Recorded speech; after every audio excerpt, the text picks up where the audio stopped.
Hello guys and welcome back to the channel. In this video, I'm going to show you how you can create a Facebook page. So let's get started. First of all, you're going to open Facebook and log into your account, and then you're going to click on the three horizontal lines at the top left. Here, you're going to click on see more and you'll be able to see pages. So you can simply click on pages and create a new page, or alternatively, you can click on the drop down right next to your name. And once you do so, you'll be able to see an option that says create Facebook page. Click on it and you'll be able to see create a new page or use your existing profile. So let's say I want to create a new page. So I'm going to select it and click on next. After that, they're going to ask for a page name. So once you have typed in the page name, you're going to click on done and then click on next. After that, you'll be redirected to another interface where you're going to describe your category.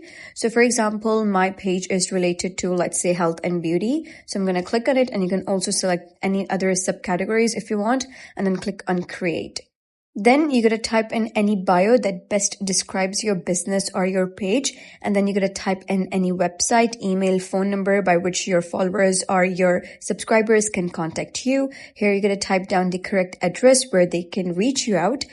Then simply click on next and you'll be taken over to an interface where you can customize your page. You can upload any profile photo, any wallpaper you want, then click on next, and then you can simply invite any friends for your page. Click on next and you can stay informed about your page by enabling marketing and promotional emails about your page, or you can also get your page notifications on your profile. Once you have selected your preference, you're going to click on next. And then it says switching to the new page that you have just created.